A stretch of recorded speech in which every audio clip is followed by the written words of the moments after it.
नमस्कार दोस्तों। साल 2020 चला तो गया है, लेकिन उसका वो खतरनाक माहौल शायद हमारा पीछा नहीं छोड़ रहा है। मैं ऐसा इसीलिए कह रहा हूं क्योंकि दक्षिण अफ्रीका में कोरोना वायरस के एक नए वेरिएंट ने एक बार फिर से लोगों के बीच में डर का माहौल पैदा कर दिया है।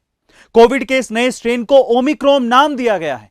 एक तरफ जहां काफी तेजी से फैलने वाले इस वेरिएंट को WHO यानी कि वर्ल्ड हेल्थ ऑर्गेनाइजेशन खतरनाक बता रहा है, वहीं दूसरी तरफ शेयर बाजार और कामकाज भी इससे बुरी तरह से प्रभावित हो गए हैं। और अब दुनिया के तमाम देश इसके संक्रमण से बचने को लेकर सतर्क हो गए हैं। क्या है ये नया वेरिएंट? क्यों है ये इतना खतरनाक? क्यों है शेयर बाजार पर इसका इतना गहरा असर? और क्या इस वेरिएंट के आने से भारत और दुनिया की स्थिति बदल जाएगी? जानेंगे मेरे यानी कि अरविंद अरोड़ा के साथ डीप एनालिसिस विद A2 में।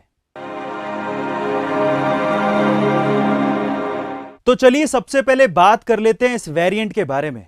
इसका औपचारिक नाम B11529 है। इसे कोरोना का अब तक का सबसे ज्यादा म्यूटेटेड वर्जन कहा जा रहा है। WHO ने इस वेरिएंट को ओमिक्रॉन नाम दिया है और कहा है कि इस वायरस की कई म्यूटेशंस हैं, जिसके कारण इसके काम करने का तरीका अन्य वेरिएंट से बिल्कुल अलग है।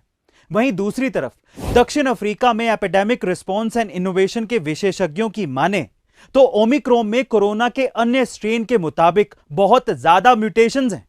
इस वेरिएंट में अब तक 50 म्यूटेशंस का पता लगाया जा चुका है और इसमें स्पाइक प्रोटीन के 30 से ज्यादा म्यूटेशंस मिले हैं और इसी से वायरस हमारे शरीर की कोशिकाओं में प्रवेश करता है। यही नहीं, वैक्सीन के जरिए भी इसी स्पाइक प्रोटीन को निशाना बनाया जाता है और इसीलिए यह डेल्टा वेरिएंट की तुलना में 7 गुना ज्यादा खतरनाक माना जा रहा है, क्योंकि ओमिक्रॉन के रिसेप्टर बाइंडिंग डोमेन में 10 तरह के म्यूटेशंस पाए गए हैं, जबकि डेल्टा में इस तरह के सिर्फ 2 ही म्यूटेशंस पाए गए थे। और दरअसल दुनिया भर के विशेषज्ञ इसी वजह से इस वेरिएंट को बड़ा खतरा मान रहे हैं और यही कारण है कि दुनिया भर में अफ्रीकी देशों की फ्लाइट्स को रोकने का सिलसिला भी शुरू हो गया है। इजराइल ने 7 अफ्रीकी देशों से आने जाने पर पाबंदियां लगा दी हैं।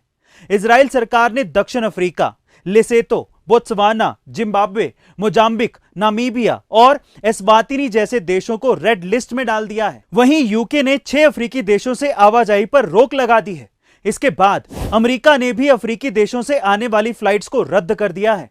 यहां तक कि भारत सरकार ने भी इन देशों की सभी फ्लाइट्स पर रोक लगा दी है और इसी आवाजाही का रुक जाना ही असली वजह बनी कि शेयर मार्केट बुरी तरीके से नीचे गिर गए।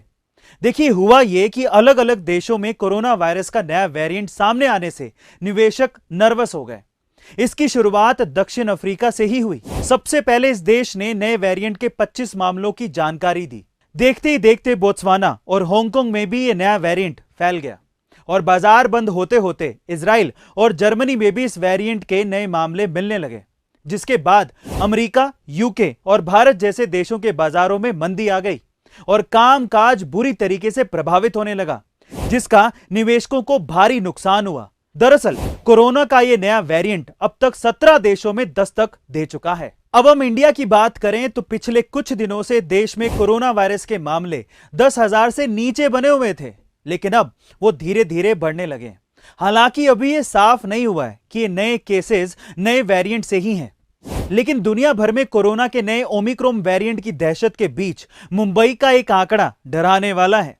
दरअसल शहर में बीते 15 दिनों में अफ्रीकी देशों से 1000 लोग आए हैं और दक्षिण अफ्रीका में ही ओमिक्रॉन वेरिएंट का पहला मामला सामने आया था और उसके बाद कई अन्य अफ्रीकी देशों में इसका विस्तार भी हुआ है।